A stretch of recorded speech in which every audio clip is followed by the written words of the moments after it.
ईसा मसीह का जन्म 4 ईसा पूर्व में हुआ था। ईसा मसीह का जन्म कब हुआ था? 4 ईसा पूर्व में।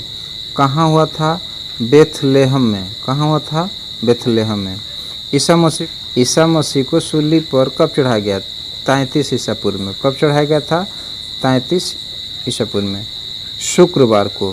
किस दिन को? शुक्रवार को। किसने चढ़ाया था? रोमन गवर्नर पोंटियस द्वारा, यानी रोमन गवर्नर पोंटियस द्वारा जो है ईसा मसीह को सूली पर चढ़ाया गया 33 ईसा पूर्व में। नेक्स्ट कहता है कि मगध की राजधानी थी। मगध की राजधानी थी राजगिरी, जो हम पढ़ते हैं, जानते भी हैं। गिरि ब्रज उसको कहा जाता है। मगध की राजधानी थी, उस राजधानी को क्या कहता है? गिरि ब्रज, जो राजगिरी में नाम से जाना जाता है। तो देखते हैं अगला नेक्स्ट क्या कहता है। नेक्स्ट कहता है अगला क्वेश्चन, 16 महाजनपदों की सूची जो है उपलब्ध है। किस में उपलब्ध है? अंगुत्तर निकाय में। अंगुत्तर निकाय में। शिशुनाग वंश का संस्थापक था। शिशुनाग वंश का संस्थापक कौन था? तो शिशुनाग ही था। ठीक है, चलिए देखते हैं नेक्स्ट अगला क्या कहता है। अगला कहता है क्वेश्चन आपका कि पाटलिपुत्र की स्थापना की थी। पाटलिपुत्र की स्थापना किसने किया था? उदयन ने। पाटलिपुत्र यानी पटना, जो बिहार की राजधानी पटना है, उसकी स्थापना किसने किया था? उदयन ने। पाटलिपुत्र पटना शहर बसा है, यानी पाटलिपुत्र किस नदी के किनारे बसा हुआ है? तो गंगा और सोन नदी के संगम पर, यानी उस गंगा और सोन नदी के संगम पर ही बसा हुआ है। कौन? पटना। चलिए देखते हैं नेक्स्ट क्वेश्चन क्या कहता है। नेक्स्ट क्वेश्चन कहता है कि हर्यक वंश का संस्थापक। हर्यक वंश का संस्थापक कौन था? बिंबिसार। अमित्रघात के रूप में प्रसिद्ध था। अमित्रघात के रूप में प्रसिद्ध था कौन? बिंदुसार। हर्यक वंश का संस्थापक बिंबिसार और अमित्रघात के रूप में प्रसिद्ध था बिंदुसार। जनपद अवंती की राजधानी थी। अगला कहता है कि जनपद अवंती की राजधानी कहाँ थी? तो जनपद अवंती की राजधानी उज्जैन थी। उज्जैन। नंद वंश का अंतिम शासक था। नंद वंश का अंतिम शासक कौन थे? धनानंद। धनानंद। नंद वंश का अंतिम शासक कौन थे? तो धनानंद। चलिए देखते हैं नेक्स्ट अगला क्वेश्चन क्या कहते हैं। भारत पर सर्वप्रथम आक्रमण किया। भारत पर सबसे पहला आक्रमण किसने किया था? ईरान ने किया था। ईरान ने किया था। भारत पर आक्रमण 326 ईसा पूर्व में करने वाला पहला विदेशी शासक कौन था? भारत पर आक्रमण 326 ईसा पूर्व में करने वाला पहला विदेशी शासक कौन था? सिकंदर। सिकंदर ने ही भारत पर आक्रमण जो है पहला विदेशी शासक किया था। चलिए देखते हैं अगला क्या कहता है। नेक्स्ट कहता है कि सिकंदर और पोरस, जिसे हम पंजाब के नाम से जानते हैं, सिकंदर और पोरस के बीच का युद्ध कहलाता है। इन सिकंदर और पोरस के बीच जो है युद्ध हुआ था, उस युद्ध को क्या कहते हैं? कौन सा युद्ध कहते हैं? तो उसको कहते हैं हाइडेस्पीज का युद्ध। हाइडेस्पीज का युद्ध। तो कभी कभी हाइडेस्पीज की जगह पर वितस्ता का भी युद्ध माना जाता है। सिकंदर की मृत्यु जो है 323 ईसा पूर्व कहाँ हुआ था? बेबीलोन में। सिकंदर की मृत्यु जो है 323 ईसा पूर्व में हुआ था बेबीलोन में। कब हुआ था? तो 323 ईस्वी में, ईसा पूर्व में और बेबीलोन में। मौर्य वंश का संस्थापक था चंद्रगुप्त मौर्य, यानी मौर्य वंश का संस्थापक कौन थे? चंद्रगुप्त मौर्य। मौर्य वंश की जानकारी मिलती है विष्णु पुराण से। मौर्य वंश की जानकारी विष्णु पुराण से मिलती है। सुदर्शन झील का निर्माण किसने किया था? चंद्रगुप्त मौर्य ने। अर्थात जितने भी चंद्रगुप्त मौर्य के काल के हैं कार्य जो है सब यहाँ पर जो है आपको VVI क्वेश्चन के रूप में दिया रहा है। यदि आप वीडियो पसंद करते हैं तो प्लीज़ लाइक और कमेंट करें और शेयर भी करें। यदि नए यूजर हैं तो सब्सक्राइब भी करें। चलिए देखते हैं नेक्स्ट अगला क्या कहता है कि चंद्रगुप्त अनुयायी था किसका? जैन धर्म का। चंद्रगुप्त अनुयायी था किसका? जैन धर्म का। चंद्रगुप्त मौर्य के गुरु एवं महामंत्री कौन थे? चाणक्य। भारत का मैकियावेली कहा जाता है चाणक्य को। देखिए चाणक्य जो है चंद्रगुप्त मौर्य के गुरु और महामंत्री दोनों थे, और भारत के मैकियावेली कहा जाता है चाणक्य को ही। चाणक्य नीति आप सब पढ़ते हैं। तो देखिए कहता है क्या अगला क्वेश्चन कि चाणक्य जो है, चाणक्य विष्णुगुप्त या कौटिल्य उसको कहते हैं रचित अर्थशास्त्र, यानी विष्णुगुप्त या कौटिल्य के द्वारा अर्थशास्त्र रचित पुस्तक किसके ऊपर आधारित है? प्रशासन के ऊपर। प्रशासन के ऊपर आधारित है। अर्थशास्त्र पुस्तक की रचना किसने किया था? तो कौटिल्य ने या विष्णुगुप्त ने। चाणक्य रचित, ये चाणक्य के द्वारा रची गई है। तो किसके ऊपर है ये? तो प्रशासन के ऊपर है। नेक्स्ट कहते हैं चंद्रगुप्त ने जैन धर्म की शिक्षा ली थी भद्रबाहु से। चंद्रगुप्त ने जैन धर्म की शिक्षा किससे ली थी? भद्रबाहु से। कहता है नेक्स्ट क्या कहता है? नेक्स्ट कहता है कि चंद्रगुप्त मौर्य के दरबार में आने वाला प्रसिद्ध यूनानी था कौन? मेगास्थनीज, जिन्होंने एक किताब लिखा था, पुस्तक का नाम है इंडिका, यानी इंडिका पुस्तक का लेखक कौन है? मेगास्थनीज। और यह चंद्रगुप्त मौर्य के दरबार में आने वाला प्रसिद्ध यूनानी था। चंद्रगुप्त मौर्य ने अपना अंतिम दिन यानी मृत्यु 298 ईसा पूर्व बिताया। कहाँ पर बिताया था? श्रवण बेलगोला में है यह, तो कर्नाटक में। यानी चंद्रगुप्त मौर्य जो है मरते मरते समय सन 298 ईसा पूर्व में अंतिम समय कहाँ बिताया था? कर्नाटक में। तो वह कर्नाटक में किस जगह का पर बिताया था? श्रवण बेलगोला में। अब देखिए यहाँ पर क्वेश्चन और हो जाता है कि उसकी मृत्यु कब हुआ था? तो 298 ईसा पूर्व में। किसका? चंद्रगुप्त मौर्य का। ठीक है। नेक्स्ट क्वेश्चन क्या कहता है कि अपने जीवन के अंतिम दिनों में जैन धर्म को अपनाया था। जीवन के अंतिम दिन में जैन धर्म को अपनाया था किसने? चंद्रगुप्त मौर्य ने। यानी अंतिम मरते मरते समय तक जो है वह दिनों में जो है जैन धर्म अपनाए थे। कौन? तो चंद्रगुप्त मौर्य। शिलालेख का प्रचलन प्रारंभ किया। शिलालेख का प्रचलन आरंभ किया था, शुरू किया था किसने? अशोक ने। शिलालेख का। ठीक है। चलिए देखते हैं नेक्स्ट क्वेश्चन क्या कहता है। अशोक ने धम्म स्वीकार किया था कलिंग युद्ध के बाद जो है अशोक ने धम्म स्वीकार किया था। कब स्वीकार किया था? तो सन 261 ईसा पूर्व में। अशोक ने बौद्ध धर्म के प्रचार के लिए श्रीलंका भेजा था। श्रीलंका भेजा था किसको? महेंद्र एवं संघमित्रा को। किसने भेजा था? अशोक ने। किसके लिए? बौद्ध धर्म के प्रचार के लिए। कहाँ भेजा था? श्रीलंका। बहुत ही वीवीआई क्वेश्चन है। ठीक है। चलिए देखते हैं नेक्स्ट क्या क्वेश्चन कहता है। नेक्स्ट क्वेश्चन कहता है कि अशोक का राज्याभिषेक हुआ, यानी अशोक का राज्याभिषेक शासन की गद्दी पर बैठाया गया कब? तो 269 ईसा पूर्व में। अशोक का सबसे लंबा स्तंभ कौन है? तो सातवां है। सातवां जो है सबसे अशोक का लंबा स्तंभ। अशोक का नाम अशोक है। अशोक का नाम अशोक है। किस अभिलेख में मिलता है? मास्की एवं गुर्जरा। तो मास्की कहाँ है? तो आंध्र प्रदेश में है। और गुर्जरा कहाँ है? तो मध्य प्रदेश में। ऐसे अभिलेखों में अशोक का नाम जो है मिलता है। अशोक ने स्वयं को मगध का सम्राट बताया। अशोक ने स्वयं को मगध का सम्राट बताया। किस अभिलेख में?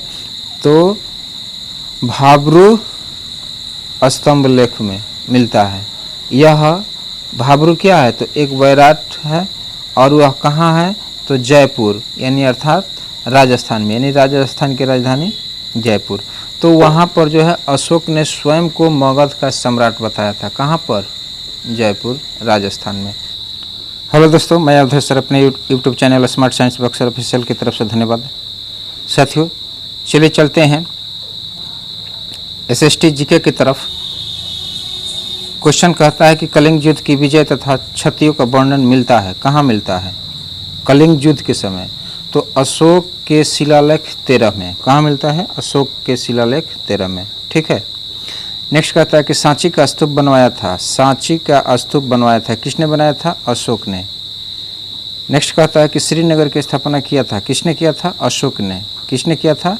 तो अशोक ने। स्थापना किसने किया था? अशोक ने। नेक्स्ट कहता है कि अशोक के अभिलेखों की खोज 1750 ईस्वी में सर्वप्रथम किया था, किसने किया था? किसने किया था? टी पैंथलर ने। किसने किया था? टी पैंथलर ने। किसका? तो अशोक के अभिलेखों का खोज 1750 ईस्वी में सर्वप्रथम किया था। यानी अशोक का अभिलेख जो था उसकी खोज जो है कि सबसे पहले किसने किया था? तो टी पैंथलर ने। कब किया था? तो सन 1750 ईस्वी में। ठीक है, तो चलिए देखते हैं नेक्स्ट। तो इसमें देखें कि टी पैंथलर ने खोज किया था सर्वप्रथम अशोक के अभिलेख, लेकिन कहता है कि नेक्स्ट क्वेश्चन का अशोक के अभिलेख को सर्वप्रथम पढ़ा था, किसने पढ़ा था? तो जेम्स प्रिंसेप ने। जेम्स प्रिंसेप ने कब पढ़ा था? तो 1837 ईस्वी में। नेक्स्ट कहता है कि अशोक की मृत्यु हुई थी, अशोक की मृत्यु हुई थी यानी कब हुई थी? तो सन 232 ईसा पूर्व में। कब हुआ था? 232 ईसा पूर्व में। किसकी मौत? अशोक की। चलिए देखते हैं नेक्स्ट क्वेश्चन क्या कहता है। नेक्स्ट क्वेश्चन कहता है अगला कि हरिसेन का इलाहाबाद प्रशस्ति लेख जानकारी देता है। यानी कहता है क्वेश्चन कि हरिसेन का इलाहाबाद का जो प्रशस्ति लेख है उससे क्या जानकारी मिलता है? समुद्रगुप्त का। किसका जानकारी मिलता है? समुद्रगुप्त का, इलाहाबाद के प्रशस्ति लेख से। नेक्स्ट कहता है कि मौर्य वंश का अंतिम शासक था, मौर्य वंश का अंतिम शासक था बृहद्रथ। मौर्य वंश का अंतिम शासक कौन था? तो बृहद्रथ। नेक्स्ट क्वेश्चन कहता है कि शुंग वंश की नींव डाली थी, शुंग वंश की नींव डाली थी। देखिए यहाँ से वंश स्टार्ट हुआ कि शुंग वंश की नींव डाली थी, किसने डाली थी? तो पुष्यमित्र शुंग ने। किसने डाला था? पुष्यमित्र शुंग ने।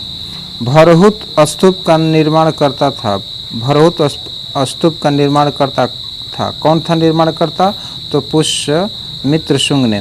नेक्स्ट कहता है कि शुंग वंश का अंतिम शासक था, शुंग वंश का आंशिक शासक था, कौन था शासक था? देवहूति। यानी शुंग वंश का जो है अंतिम शासक कौन था? देवहूति। यानी उसका अंतिम शासक देवहूति था। ठीक है, अब देखिए क्वेश्चन क्या कहता है नेक्स्ट कि भारतीय सीमा में प्रवेश करने वाला प्रथम यवन शासक था, कौन? डेमेट्रियस प्रथम। डेमेट्रियस को पराजित किसने किया था? पुष्यमित्र शुंग ने। किसने किया था? पुष्यमित्र शुंग ने। ठीक है, चलिए देखते हैं नेक्स्ट क्या कहता है। नेक्स्ट कहता है क्वेश्चन कि पुष्यमित्र शुंग ने अश्वमेघ यज्ञ कराया था, पुष्यमित्र शुंग ने एक अश्वमेघ यज्ञ कराया था। तो कितने यज्ञ कराया था? तो 2। यानी पुष्यमित्र शुंग ने अश्वमेघ यज्ञ कराया था, तो पूछ सकता है कि कितने यज्ञ कराया था? 2। नेक्स्ट कहता है कि सातवाहन वंश की स्थापना की थी शिमुक ने। किसने किया था? शिमुक ने। सातवाहन वंश की स्थापना की थी शिमुक ने। नेक्स्ट कहता है कि 10 राज युद्ध यानी 10 राजाओं का युद्ध लड़ा गया, यानी 10 राजा जो है मिलकर एक साथ युद्ध लड़ा गया। वह युद्ध जो है कहाँ पर हुआ था?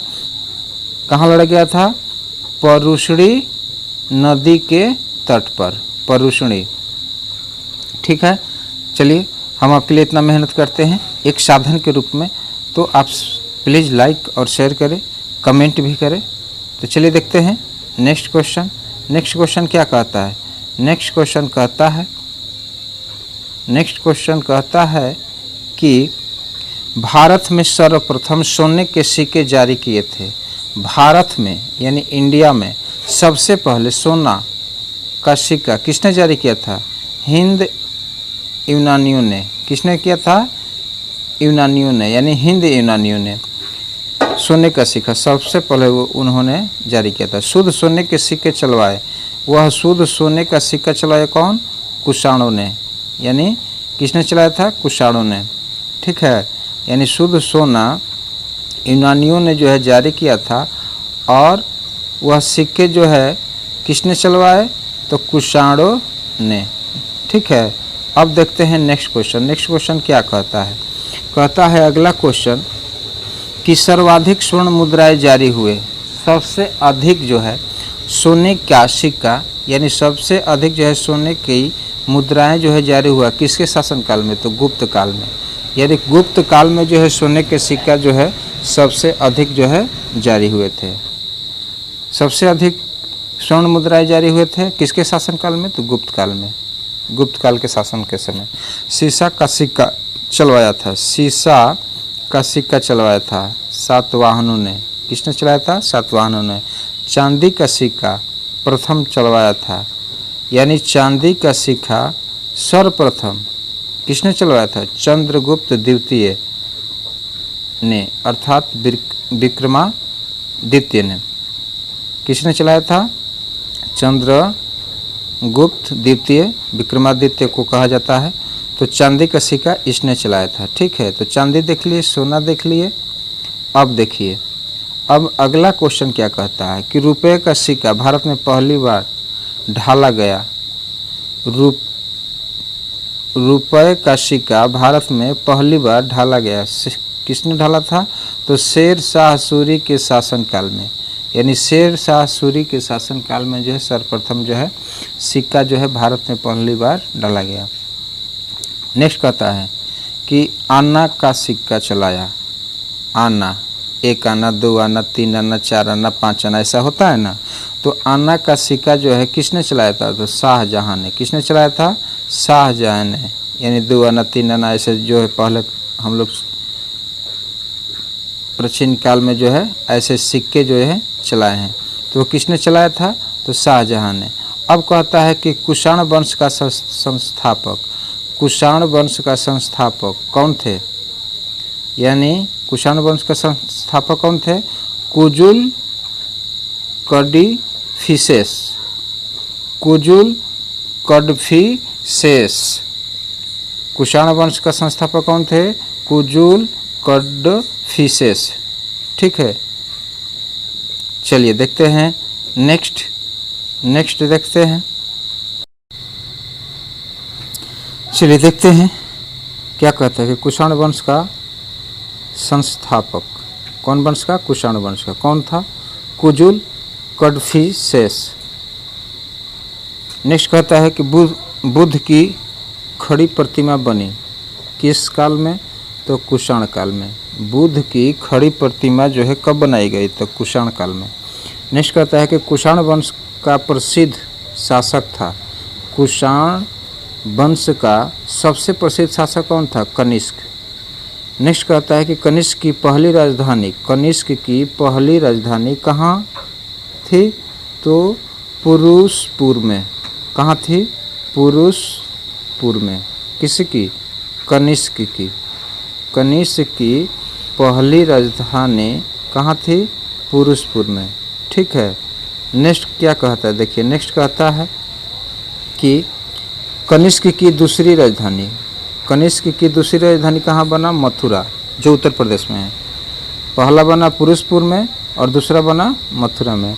नेक्स्ट कहता है कि शक संवत चलवाया। शक संवत किसने चलवाया था? कनिष्क ने। कब चलाया था?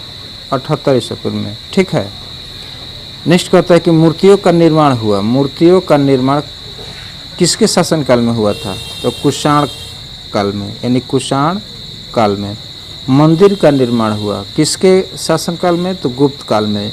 मंदिरों का निर्माण जो है गुप्त काल में जो है स्टार्ट हुआ था, यानी उसी समय से मंदिर निर्माण बनाने की प्रथा जो है चालू हुई थी। कब से? तो गुप्त काल से। नेक्स्ट कहता है कि गुप्त वंश का संस्थापक, गुप्त वंश का संस्थापक कौन थे? श्रीगुप्त। उसका नाम क्या था? श्रीगुप्त। मंदिर निर्माण कला में विज्ञान शैली का प्रचलन हुआ था। मंदिर निर्माण कला, यानी मंदिर निर्माण कला में विमान शैली का प्रचलन हुआ था। किसके शासनकाल में? तो चोल वंश के शासन में। किसके शासन में? चोल वंश के शासन में। ठीक है कि दशमलव प्रणाली का जन्म हुआ। दशमलव जो आज हम आप सब जो है गणित में पढ़ते हैं दशमलव प्रणाली, तो दशमलव प्रणाली का जन्म जो है गुप्त काल में ही हुआ था। यानी गुप्त काल में बहुत ऐसे ऐसे कार्य हुए हैं। तो दशमलव प्रणाली का जन्म जो है उदय जो है गुप्त काल में हुआ। राष्ट्रीय पंचांग आधारित है, राष्ट्रीय पंचांग आधारित है शक संवत पर, तो यह भी स्टार्ट हुआ था गुप्त काल में ही। चरक थे, कौन थे? तो